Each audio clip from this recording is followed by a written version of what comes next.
En 2025, la revista Time incluyó al Papa León XIV entre las 100 personalidades más importantes del mundo en inteligencia artificial.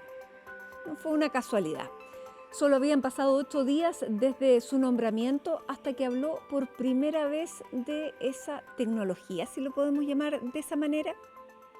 El 15 de mayo de este 2026 firmó su primera encíclica, el más importante de los documentos que puede escribir un pontífice, y fue para alertarnos de la revolución que no solo está cambiando nuestras herramientas de producción a través de la inteligencia artificial, sino que podría cambiarnos a nosotros mismos. Magnifica Humanitas no impone respuestas, sino que abre preguntas. Por eso, aquí en CNN Chile quisimos desmenuzarla y conversar. Ya saben, no es un diálogo sobre tecnología, tampoco es un diálogo sobre religión. Es una conversación sobre el tipo de sociedad que se está abriendo a partir de la inteligencia artificial, cuáles son los poderes que la sustentan y qué hacemos con las herramientas que nos ha puesto en las manos. En este capítulo hemos invitado a Mauro Arancibia, hoy cofundador de Merlin Research, una especie de boutique de la inteligencia artificial, pero que partió él estudiando física, fue, como nos contaba, derivando en el estudio del pensamiento y el aparato cognitivo, en el aprendizaje y las neurociencias o neurobiología del aprendizaje. Por eso le damos la bienvenida aquí a El Modo Humano, el podcast. Mauro Arancibia, muchísimas gracias por estar aquí con nosotros. No, gracias por la invitación. Sabiendo tanto de inteligencia artificial, de la inteligencia artificial además para el bien, y ya vamos a hablar de aquello. Pero lo primero que quiero partir conversando es para entender los marcos de referencia, porque hablamos de inteligencia artificial y pensamos en muchas cosas, pero ¿qué es hoy día la inteligencia artificial? ¿Qué entendemos por inteligencia artificial? ¿Y cómo se diferencia de procesadores ultra rápidos o ultra capaces? Sí, tal vez vale la pena mencionar que la inteligencia artificial, primero que nada, como la entendemos hoy en día, como convertida o soportada, mejor dicho, por modelos de redes neuronales profundas, es primero que nada un descubrimiento científico extraordinario. Tú podrías decir, bueno, es una invención porque requiere de muchos aparatos, sí, pero encontrar un modelo que pueda reproducir la cantidad y la variedad de tipos de inteligencia que hemos exhibido nosotros a lo largo de nuestra civilización es primero que nada un descubrimiento científico extraordinario. Piensa que Geoffrey Hinton, un psicólogo que es de origen británico, que estuvo en Carnegie Mellon, pero que finalmente terminó en la Universidad de Toronto, le dieron el Premio Nobel de Física por este descubrimiento. Es decir, la más dura de todas las ciencias le otorga el Premio Nobel a Geoffrey Hinton por la construcción del modelo de redes neurales profundas, ¿no? Y por el otra parte, ¿cómo se llama? A Denis Hassabis, el CEO ¿cómo se llama? De DeepMind, le dan el Premio Nobel de Química por el hallazgo extraordinario que tiene que ver con la predicción en el doblaje de proteínas, ¿no? Que es una cosa, desde el punto de vista científico, es una especie de monumento de catedral intelectual extraordinaria. Por lo tanto, la inteligencia artificial, si pudiéramos categorizarla dentro de los descubrimientos humanos, ¿en qué categoría la pondrías? Yo diría que es, en general, los descubrimientos, la ciencia y la tecnología evolucionan a través de dos grandes mecanismos. A uno se le llaman las evoluciones disruptivas, los cambios disruptivos, y después tienes un mecanismo normal de crecimiento al que se le llaman de otra manera, ¿no? En este caso, la inteligencia artificial es una de las grandes disrupciones de la historia. Así como si tú piensas en el fuego, en la rueda, en la máquina de vapor, probablemente la inteligencia artificial va a ser el hallazgo o el descubrimiento de mayor impacto en la historia de la humanidad. Es lo que piensan muchísimos pensadores y científicos en el momento, ¿no? ¿Y qué es la diferencia, Mauro, de un sistema con altas capacidades de reproducción, alta velocidad Claro. y alta capacidad para crear conexiones que puedan hacer interactuar datos? Porque la inteligencia uno lo entiende como una creación y es ahí donde muchos dicen, esto no es inteligencia. Claro. Yo creo que ponía un ejemplo que puede que ayude un poco a entender si uno dice, ¿qué diferencia hay entre un motor muy potente, un supermotor y un avión?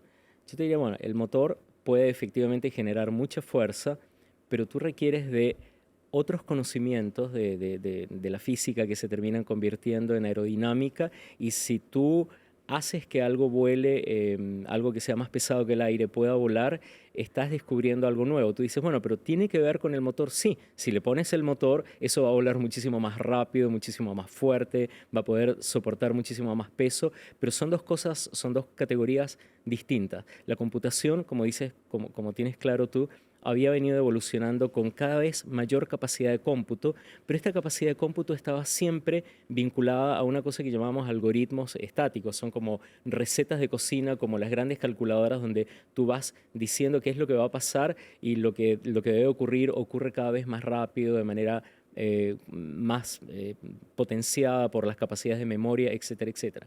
En este caso, el descubrimiento de las redes neurales profundas y finalmente de lo que llaman los transformers, que es esta cosa que permite que las inteligencias artificiales puedan hablar contigo de manera indistinguible de un ser humano, tiene que ver con ciertos descubrimientos sobre cómo la información se relaciona en distintos pasos para poder dar origen a una cosa que llaman inteligencia generativa o lenguaje generativo, donde lo que se empieza a crear no es una repetición o algo que tú puedes predecir, sino que empieza a ser una mezcla cualitativamente distinta de la calidad de la información que sale como output.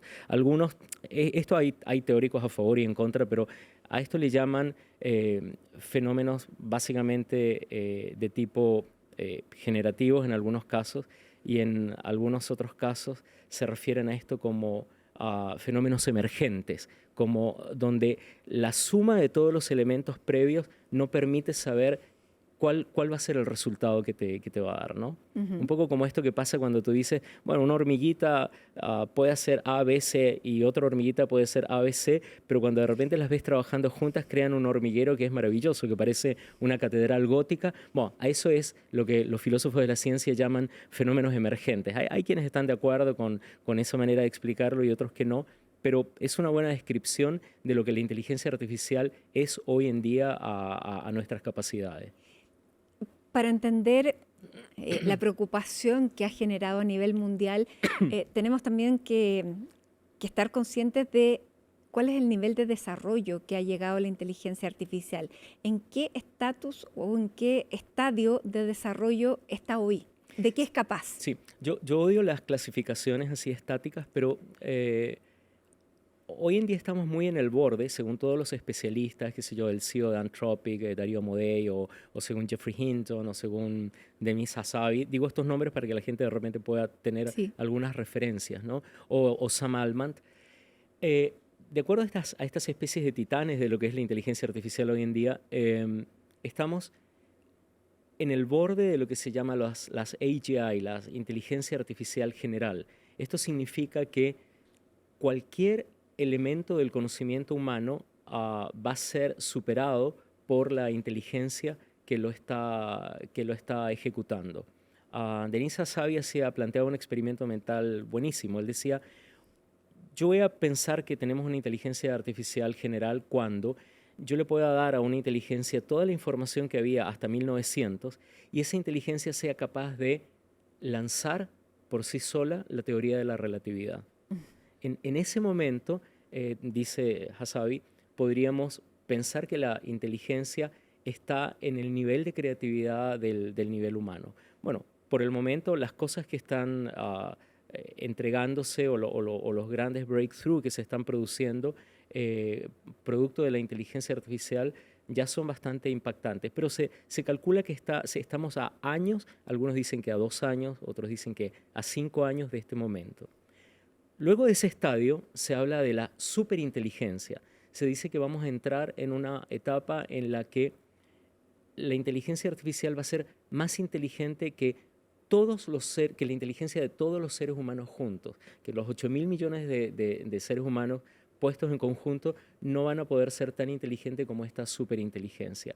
Y ahí empezamos a entrar con otro concepto que es muy importante, que es el concepto de la singularidad, de que vamos a entrar en un punto donde el crecimiento exponencial hace que sea muy difícil predecir en base al pasado lo que va a estar ocurriendo en los próximos años. La singularidad tiene que ver, para que lo podamos entender, con la conciencia propia de esta inteligencia artificial, la autoconciencia. No, a ver, desde el punto de vista de su origen, el concepto de singularidad, los físicos se lo robaron a los matemáticos y los tecnólogos se lo robaron a los físicos, porque es la manera en la que se refieren a lo que ocurre al interior de un black hole, al interior de un agujero negro. Se supone que la gravedad es tan grande que ha deformado tanto el espacio-tiempo que no existe ninguna ley de la parte externa, de la realidad externa al black hole, que pueda explicar lo que ocurre ahí adentro. Entonces, nada de lo que sabemos del universo funciona de la misma manera en la singularidad de un punto de altísima gravedad como es el caso de los agujeros negros. Entonces, se toma ese concepto para decir lo que va a ocurrir en este punto de aceleración en el que la inteligencia empieza, como está ocurriendo hoy en día, a programarse a ella misma, a mejorarse a ella misma. No existe nada de lo que ha ocurrido en el pasado que nos permita hacer una predicción adecuada de lo que va a estar ocurriendo en ese punto. ¿Y a cuánto estamos de eso? Según la persona que popularizó el concepto, a quien por cierto conozco, a Raymond Kurzweil, conozco y hemos podido conversar sobre el tema,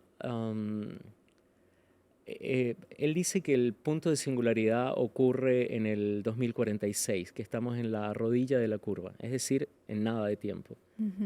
Y es obviamente que es un concepto tremendamente excitante para algunas personas y tremendamente aterradora para otras. Aterrador para otras, sí, Porque, Mauro, hace 2 años más o menos, 2, 3 años, los desarrolladores a nivel mundial de la inteligencia artificial se propusieron o levantaron una alerta: paremos. Sí. Démonos 6 meses, que era lo que planteaban ellos, de pausa para poder crear determinados marcos donde se pueda desarrollar, claro, marcos éticos para desarrollar esta inteligencia artificial, y ese era el momento en que se podía hacer, porque si se pasaba esa barrera de tiempo, ya esto iba a ser inmanejable. Eso no ocurrió, no se logró esta pausa porque estamos en una carrera que no solamente a nivel empresarial, sino que hay gobiernos, hay distintos intereses detrás, y lo alerta también el Papa en esta encíclica. Gente que ni siquiera conocemos, por lo tanto no podemos asignar las responsabilidades. Por lo tanto, la encíclica o lo que podamos nosotros pensar que podemos regular, ¿ya quedó fuera? A ver, yo creo que tenemos en la historia reciente tenemos ejemplos como que positivos y negativos de los cuales nos podemos tratar de agarrar, ¿no? En cierta medida tú dirás, bueno, hay, qué sé yo, un reglamento sobre qué hacer con las energías nucleares, sí. Pero ocurrió una Hiroshima y Nagasaki también, sí. Un científico fantástico español, un cuántico que se llama de la Torre, decía que él pensaba que cuando el ser humano había inventado el fuego, había ido corriendo y había quemado la aldea de los vecinos, ¿no? Entonces también tienes, ¿cómo se llama? También tienes ejemplos que son, perdón, como estos que estaba diciendo, que son muy, muy malos. Y también tienes ejemplos de cosas fantásticas, como haber utilizado la tecnología nuclear para, por ejemplo, hacer no sé, resonadores, los MRI, ¿cómo se llama? Los resonadores magnéticos nucleares, y miles de cosas que son tremendamente positivas. Entonces, como suele pasar, el ser humano tiene esta capacidad de hacer ambas cosas, y evidentemente, si los que queremos que las cosas salgan bien no nos movemos y no somos tremendamente proactivos, evidentemente van a ganar los malos. Pero bueno, hay que tratar de dar esa batalla. Yo creo que a cada generación le toca dar una batalla en el ámbito de lo moral, de lo ético, y yo creo que a nosotros o sea, a nosotros y a los que nos siguen, les va a tocar dar una batalla por tratar de que esto resulte en un gran beneficio para la humanidad.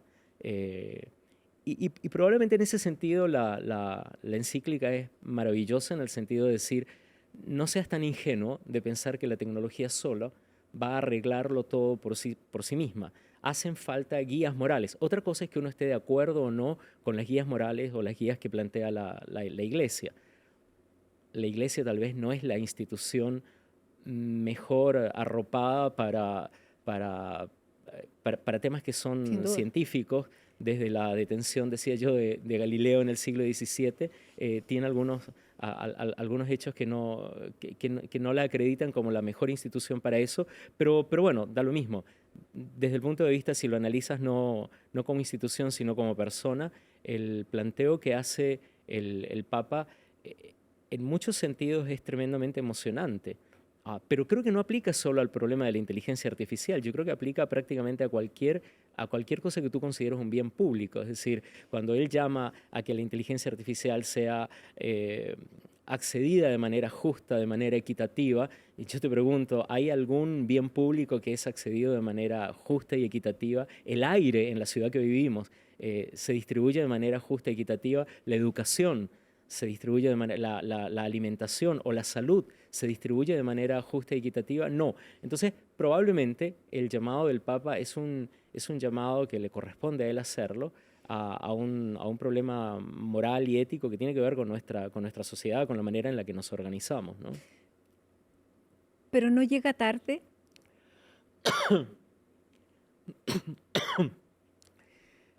Yo creo que no. Yo creo que no. Hay gente que desde hace mucho tiempo está trabajando en usos tremendamente éticos y tremendamente filantrópicos de la inteligencia artificial. Hay, por ponerte un ejemplo, hay uno de los creadores de, de GPT, de OpenAI, que se llama Ilya Sutskever, que trató, no sé si fue él, pero alguien trató de dar una especie como de pequeño golpe de estado dentro de OpenAI. No le salió bien el CEO Sam Altman, se quedó en su puesto. Pero esta persona que se llama Ilya Sutskever salió y está trabajando en la construcción de una plataforma de IA que tenga. Él dice, él usa una metáfora muy, muy, muy bonita. Él dice que la IA tiene que tener con los seres humanos el sentimiento de empatía que tiene una madre con su hijo, que evidentemente es una conexión de, no sé cómo llamarlo, de amor extraordinariamente fuerte.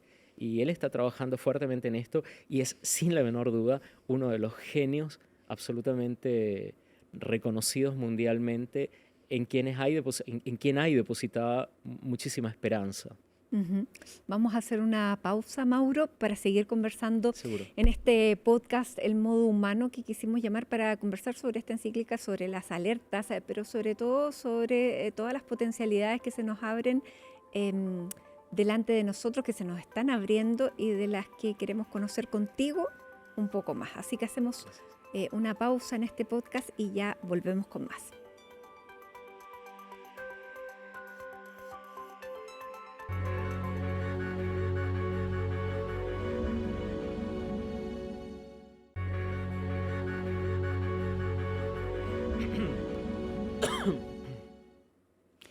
Volvemos a conversar junto a Mauro Arancibia de Inteligencia Artificial, de Magnífica Humanitas y de todas las interrogantes que se nos abren y todas las posibilidades. Pero quiero preguntarte algo de lo que conversamos, Mauro, anteriormente y que me dejó muy sorprendida, pero también con un cierto vértigo.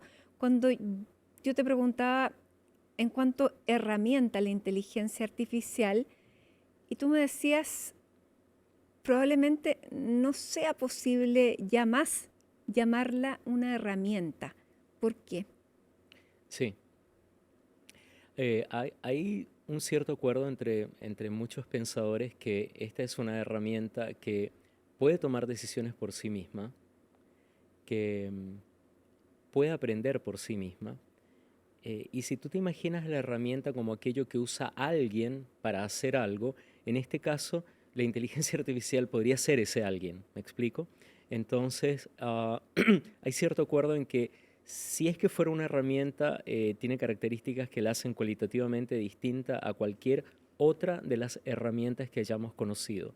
De hecho, este chico que era parte de DeepMind y que ahora es el director de IA de Microsoft, que se llama Mustafa Suleyman, que tiene un libro extraordinario que se llama algo así como La Nueva Ola o algo por el estilo.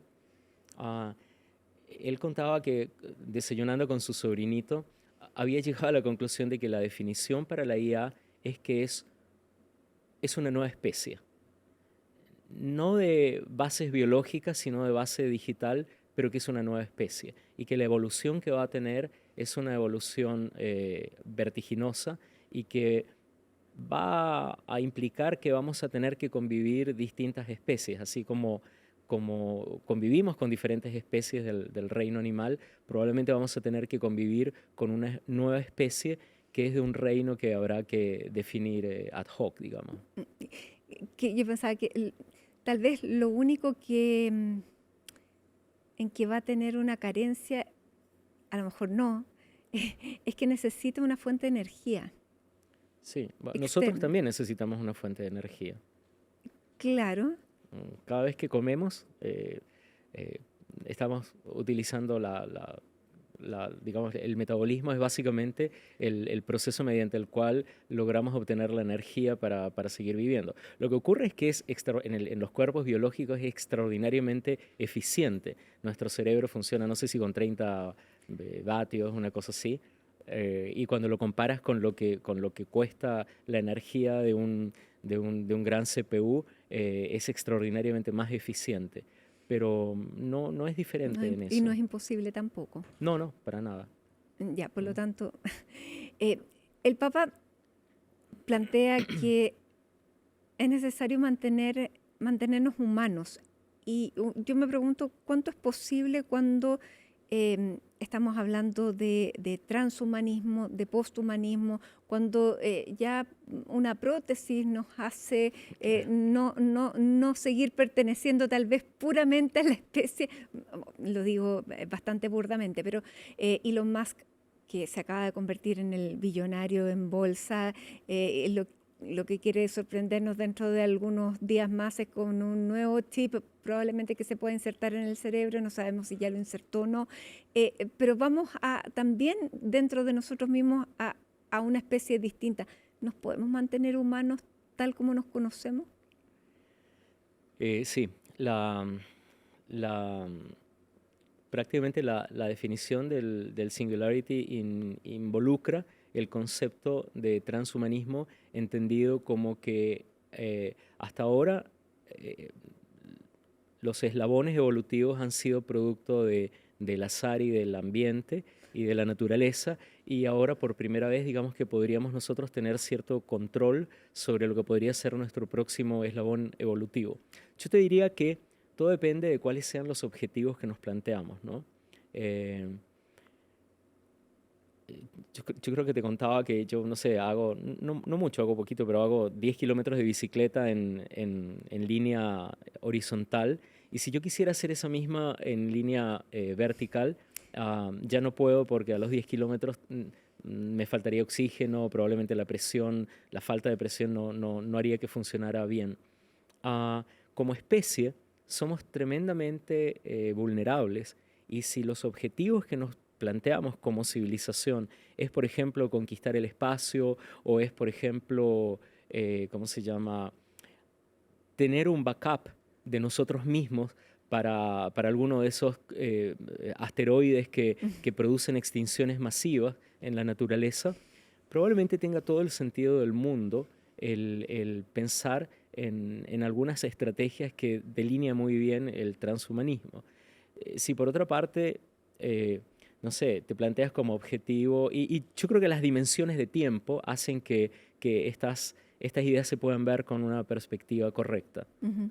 Si por otra parte lo que planteas es que quiero ir, no sé, a una fiesta esta noche, probablemente con lo que tenemos de cuerpo nos basta y está bien, ¿no? Y lo que te pedirían es que no tomes cuando manejes y ese tipo de cosas. Pero cuando te planteas objetivos un poco más ambiciosos, definitivamente las soluciones van a ser más complejas, independientemente de los niveles de confort que le produzcan a algunas personas, ¿no? Vámonos a cosas mucho más cercanas, que es lo que nos está produciendo, las consecuencias que está teniendo hoy día, que la inteligencia artificial puede hacer cosas por nosotros que antes lo hacían los humanos, que es el desempleo. Hoy día estamos viendo tasas de desempleo, no solamente aquí en Chile, a nivel mundial, que son distintas, y probablemente nos estamos haciendo preguntas equivocadas, porque hay empleos que ya no se van a poder reemplazar y hay que buscar otros. ¿Cuál es el impacto que está teniendo hoy y que va a tener la inteligencia artificial en el empleo y en lo que decía el Papa, que también el trabajo no es solamente una fuente de ingresos, sino que es una manera de insertar al hombre en el mundo? Sí. A ver, yo sobre esto quiero ser bien respetuoso porque a veces cuando digo lo que pienso me retan o casi me pegan. Pero mira, hay algunos pensadores bien importantes, como por ejemplo Bertrand Russell, que había enfocado el problema del trabajo vinculándolo a la revolución industrial. Y él creo que tiene un texto maravilloso que es muy cortito, cualquiera creo que se lo puede leer, que se llama algo así como, no me acuerdo, pero se llama algo así como elogio a, elogio a esto de no trabajar, ¿no? Eh, Al ocio, algo así como, no me acuerdo el nombre del texto, pero... Y donde un poco plantea que esta valoración que se hace en nuestra cultura del trabajo como, como algo que te define a ti como persona y que define tu dignidad, está bien. Tú puedes creer que está bien, pero también podrías creer que no está bien. Claro. Yo podría hacer algo distinto de aquello en lo que trabajo. A mí me encanta trabajar en lo que trabajo, pero conozco a decenas de personas, de amigos a los que quiero mucho, que no les gusta su trabajo. Y pensar que esos amigos míos están definidos por el trabajo que hacen, me parece que es una simplificación de nuestra dignidad, de nuestra forma de ser, y se me ocurren otras maneras de ver el mundo, ¿no? Ujú. Eh, yo creo que la gente lo que le tiene miedo más que a perder el trabajo es a perder lo que te pagan por el trabajo. Mm. Entonces, si piensas, por ejemplo, en... O a perder una motivación de estar inserto en la sociedad, que no necesariamente siempre tiene que ver con el trabajo. Claro, pero la pregunta es, si alguien nos diera lo necesario para vivir cómodamente, ¿trabajaríamos en lo que estamos trabajando ahora? Yo te garantizo que hay millones de cosas que yo hago que no las haría. Pero digo, hablo por mí para que Sí, nadie sí, se sienta sí. atacado, digamos, ¿no? Entonces hay un concepto que tanto Sam Altman como Denis Hassabis como Geoffrey Hinton, el Nobel de Física, que tal vez es uno de los que propuso esto de hacer la detención de la investigación en IA, plantean que es esto que se llama el UBI, el Universal Basic Income, no sé cómo se dice en español, pero es algo como una especie de sueldo ético que por el hecho de existir lo deberías tener. Porque estás pensando en una sociedad de lo que se llama la post-abundancia. Ah, y hay una cantidad de experimentos sociales que se están haciendo con qué hace la gente con este dinero y qué hace la gente con su tiempo y qué hace la gente con su vida. Yo creo que en ese escenario la conversación sería un poco más tranquila. Si tú vas y te acercas a la gente y le dices, mira, eh, tengo algo que va a ser mucho más eficiente que tú y te voy a quitar el trabajo y además te voy a quitar tu ingreso, evidentemente la gente tiene todo el derecho y me parece bien que reaccione de manera violenta y diga, no quiero que me quites mi modo de subsistencia. Ahora, con ese pensamiento tan bonito que dice que para las personas su trabajo es lo que las dignifica, yo particularmente no, da lo mismo si estoy de acuerdo o no. Lo que es seguro es que no estoy convencido. Ujú. Y- Pero las personas necesitan, ya sea eso, un sentido de su vida Pero imagínate que y pudieras, imagínate que que vivieras, fuera otro, pero claro, que ya tuviera mi necesidad resuelta y pudiera hacer otra de cosa. acuerdo, pero imagínate que tú vas a trabajar, pero no vas a trabajar por lo que te van a pagar. La pregunta sería, ¿en qué trabajarías? Probablemente, a ver, esto es lo que, evidentemente, esto es una visión un poco ingenua del extremadamente positivista de quienes dicen, bueno, se acerca un mundo de la felicidad donde vamos a poder trabajar en lo que queríamos trabajar. Da lo mismo si me pagan o no me pagan, yo voy a poder trabajar en algo. Ese algo va a ser mejor que lo que produce la entidad artificial, da lo mismo. Por ejemplo, si tú, tú ves fascinada a un atleta como Usain Bolt batir el récord de velocidad de un ser humano, que no significa que él bata el récord de velocidad de un avión supersónico o de una motocicleta. Él hace esto porque como ser humano es lo que le gusta hacer, correr. Y cuando corre realmente yo creo que todos lo vemos y nos fascinamos porque es un espectáculo de la naturaleza. Am, Podría ser que trabajáramos en cosas que fueran increíblemente hermosas independientemente de que tuvieran un performance superior o inferior al que produce una cosa artificial. Eh, en este escenario puede que lo puramente humano tenga en el futuro un valor muchísimo mayor por la escasez que va a representar dentro de toda la cadena. Es una visión absolutamente economicista la tuya, pero sí, estoy de acuerdo en que podría ser así. Ujú. O que, no lo sé, un masaje tenga un valor distinto al que te puede hacer algo creado artificialmente. Eh, claro, desde el punto de vista economicista, pero también de las sensaciones que provoca en un humano, Sí, podría ser. podría ser.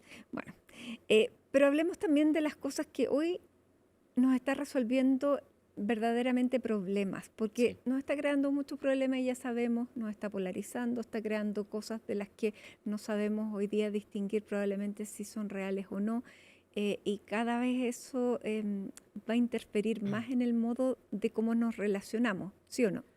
Te veo con una cara.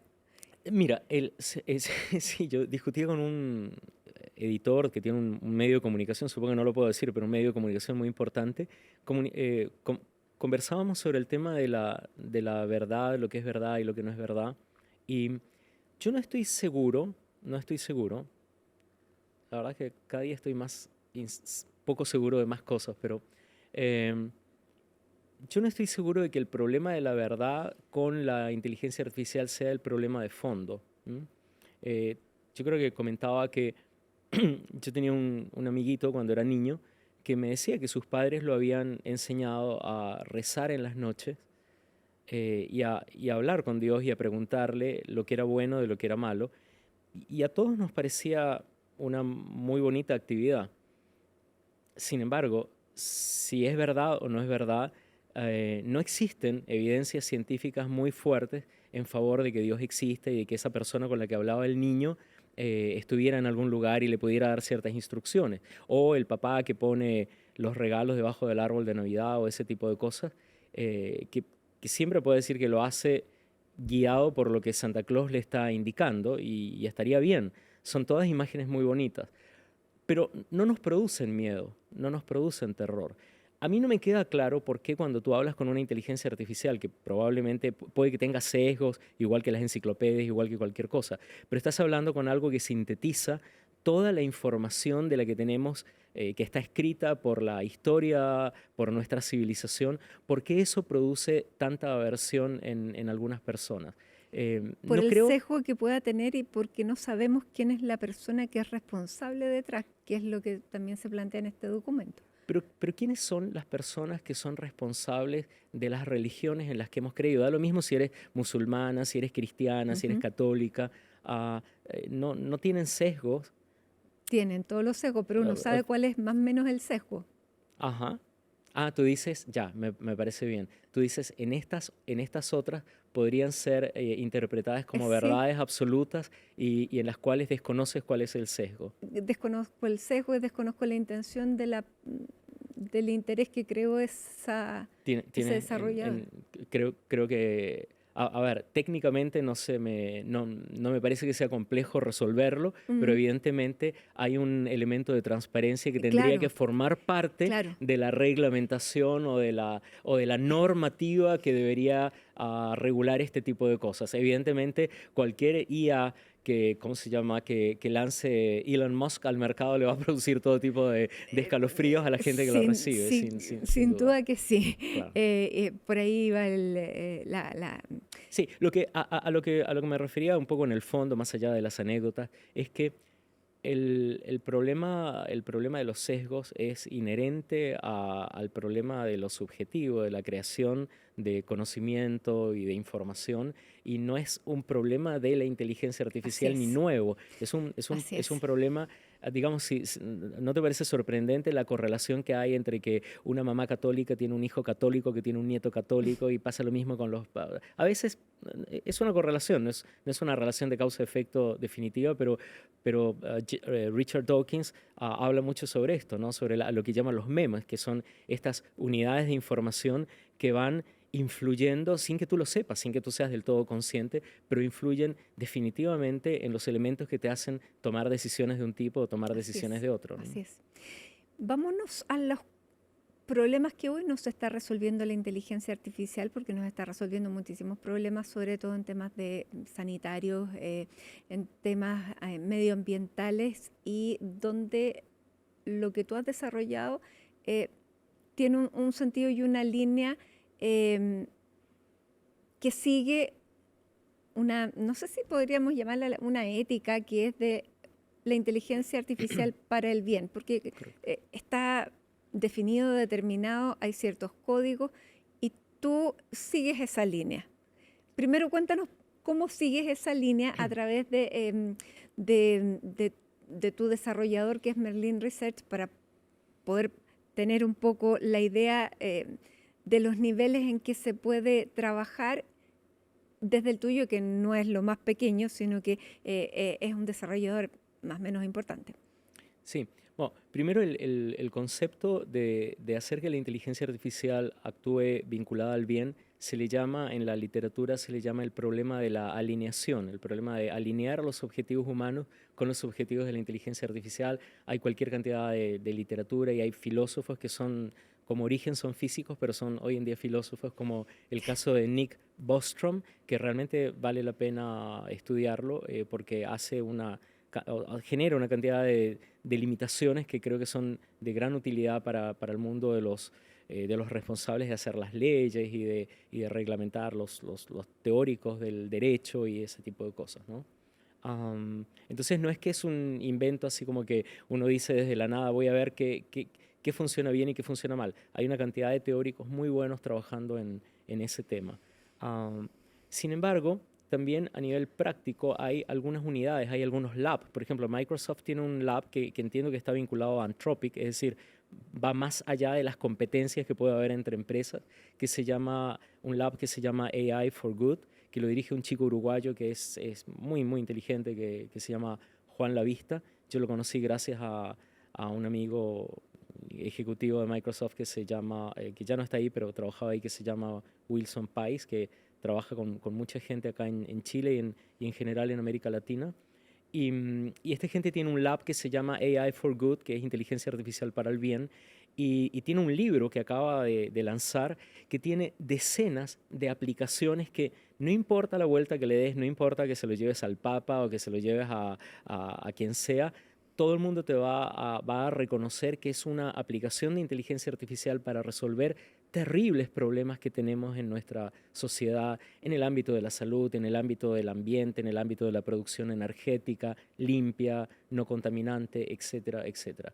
Entonces, te diría que hay más allá de las visiones utópicas o de las visiones distópicas que puedas tener del futuro, yo te diría que en el presente hay una cantidad de soluciones extraordinarias que objetivamente pueden salvar millones de vidas Ujú. y que pueden hacerle un bien enorme a la sociedad. Esa es un poco la visión que tenemos, ¿no? Hablemos de lo que ustedes han desarrollado y lo que han desarrollado sobre todo a nivel sanitario, porque se ha puesto, em, digamos, en aplicación en sectores vulnerables de la población y eso es súper Sí. interesante. Me gustaría que nos contaras de lo que hacen con Rayen, ¿se llama? Sí, sí, hay una empresa que tiene una acción en la salud pública primaria que se llama Rayen, que es o sea, tienen en otros segmentos también, pero en la salud pública primaria tiene un gran efecto que se llama Rayen Salud y manejan historias clínicas electrónicas y ellos están experimentando con todo el problema que significa cumplir con toda la normativa ética que es muy, muy compleja y toda la ley de protección de datos y todo este tipo de cosas, pero estamos haciendo una cantidad de proyectos pilotos en poblaciones vulnerables en las que, por decirte algo, mujeres con riesgo de cáncer cuello uterino se pierden del sistema de control del Ministerio de Salud. Esta gente no vuelve a hacerse sus exámenes como los PAP, etcétera, hasta que no están en una condición aguda. Eso significa un drama para la persona, para la familia y además significa un costo terrible para el Estado porque el tratamiento de esta persona se va a volver infinitamente más complejo, más caro y no necesariamente garantiza el éxito. En cambio, hay demostraciones estadísticas de que un control permanente de este paciente va a hacer mucho menos probable que esta persona llegue a una situación aguda. Entonces, en esos casos, por ejemplo, nosotros colocábamos robots cognitivos a llamar por teléfono a estas personas para, en el buen sentido, acorralarlas, para tratar de que vuelvan, eso se llama poblaciones de rescate, vuelvan al sistema de control, de un control positivo de su salud. Y si esta persona te dice, no, lo que pasa es que yo ese día estoy muy ocupado, entonces se le dice, bueno, ¿cuándo tienes tiempo para tratar de ajustar el sistema a tus necesidades, para personalizar la necesidad de esa persona? O no, tengo miedo porque me puede costar dinero. No, esto es algo que el Estado de Chile te da de forma gratuita, etcétera. Todo eso lo explica un robot cognitivo que tiene la capacidad de hacer millones de llamadas, de hablar incluso hasta en cualquier idioma De con la hacer cuadrar persona, las agendas, que hace eso es. cuadrar las agendas, mira los sistemas atrás y hace que esto funcione. Bueno, eso ganó un premio importante de un Tech Award en el 2024 y bueno, y esperamos que ese tipo de herramientas puedan funcionar y además la gente se siente tremendamente confortable conversando con este personaje que tendrías que probarlo. Es muy agradable y te hace las cosas más simples. Y por el otro lado, le libera el tiempo a personal paramédico y personal médico para que realmente se dediquen a lo que ellos quieren hacer, que es atender a los pacientes y no tener que estar haciendo llamadas telefónicas o funciones que son de tipo administrativas. Ahora, ustedes también desarrollaron durante la pandemia un sistema para hacer llamadas de teléfono y detectar a través de la voz, diagnosticar em, contagio de COVID. ¿Cómo Sí, se puede hacer eso y cómo se puede hacer con otro tipo de enfermedades? sí. Eh, hay una doctora de Carnegie Mellon University que desarrolló una cantidad de algoritmos que se llaman de perfilamiento biométrico de la voz. Esto significa que cuando tú hablas, este sistema puede detectar una cosa que se llaman microhuellas y puede detectar si tienes alguna infección respiratoria, pero también puede detectar si tienes Parkinson, también puede detectar si tienes alguna intoxicación, ya sea de café o de alcohol o de cualquier cosa. Y efectivamente lo utilizamos en el momento del COVID, hicimos una prueba muy grande y logramos encontrar cerca de un 95% de precisión en la detección de COVID en pacientes que tenían síntomas. Pensamos que se podía masificar como una manera tremendamente más económica e instantánea de detectar el COVID en poblaciones completas, pero afortunadamente el, el Singularity hace que no solo la ciencia de la computación evolucione, sino que hay otras ciencias en el ámbito de la genética y de las biotecnologías que también van evolucionando, y apareció por suerte la vacuna y nos dejamos de preocupar del tema del diagnóstico. En realidad era preferible vacunar a todo el mundo que andar diagnosticando quién sí y quién no. Pero efectivamente esta es una tecnología que tiene un potencial enorme para procesos de tipo epidemiológicos y para hacer sobre todo prevención. Imagínate en un trabajador que tiene un grado de fatiga muy grande o un trabajador que tiene un nivel de intoxicación y luego va a manejar un autobús con 50 personas atrás. Sería preferible que esa persona no manejara. Entonces, detectar su estado fisiológico puede ser tremendamente positivo para el tejido social, ¿no?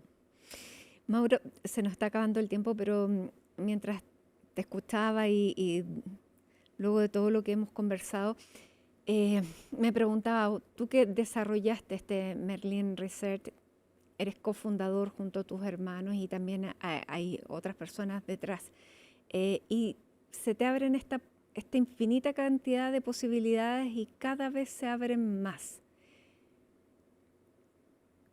¿Cuál es la pregunta que te haces tú frente a esta boutique que tienes? ¿Te preguntas hasta dónde, para qué? ¿Cuáles son tus preguntas a la hora de seguir desarrollando cosas? Sí, bueno, te agradezco la pregunta. Bueno, primero quiero hacer la salvedad de que los genios son otros, los genios que trabajan en este tipo de cosas son otras. Ya a mí me toca un poco dirigir para dónde va el carro con otros equipos de personas, pero sí. Los genios que están detrás son otros. Mis hermanos, sin duda, y otros personajes tremendamente inteligentes son los que hacen todo esto posible. Efectivamente, bueno, primero nosotros pasamos muchos años con gente que cuando nos escuchaba explicar esto de que éramos especialistas en hacer que las personas hablaran de manera natural e intuitiva con el mundo de los sistemas y que la tecnología nos permitía que esto ocurriera, había mucha gente que nos sonreía, nos daba una palmadita y nos decía algo así como sigan concursando, ¿no? Por otra parte, algunos de los proyectos más importantes requieren que estos, al menos dentro de la estructura económica en la que estamos, requiere que los banqueros de inversión entiendan que hay que invertir en una de estas cosas porque en algún momento esto va a producir bienestar y va a producir riqueza, entre comillas, ¿no? Entonces ese es un trabajo bien difícil. Ese es un trabajo bien difícil porque convencer a esta gente es muy complejo. Esto no lo digo yo, lo dicen todos los que trabajamos en este tema. En general es gente muy cortoplacista, es gente que está tratando de mirar la maximización de la las maximización de los, claro. Entonces, por eso tal vez te entiendes por qué la innovación en China, donde por ejemplo el Estado juega un rol muy importante en lo que tiene que ver con los capitales semilla, está superando a todo el mundo occidental, prácticamente todo el mundo occidental junto, lo está superando en sus posibilidades de innovación, porque efectivamente hay un momento en el que tienes que apegarte a tus creencias, tienes que apegarte a tus valores y decir, ¿qué crees que es lo bueno que se podría hacer con los recursos que tienes en este momento? Y en base a eso tratas de construir de las 10 ideas que se ponen sobre la mesa, cuál es la que crees que va a tener mayor impacto. Y bueno, ese es un trabajo de todos los días y no libre de discusiones muy agrias a menudo, pero bueno, es en lo que estamos, ¿no? Mauro Arancibia, cofundador de Merlin Research, muchísimas gracias por conversar con nosotros en este podcast El Modo Humano. Conversaciones que se abren luego de un documento que ha salido nada menos que de una institución improbable como era el Vaticano, pero que nos ha puesto a conversar. Muchísimas gracias. Gracias a ti. Muchas gracias a ustedes y hasta una próxima edición.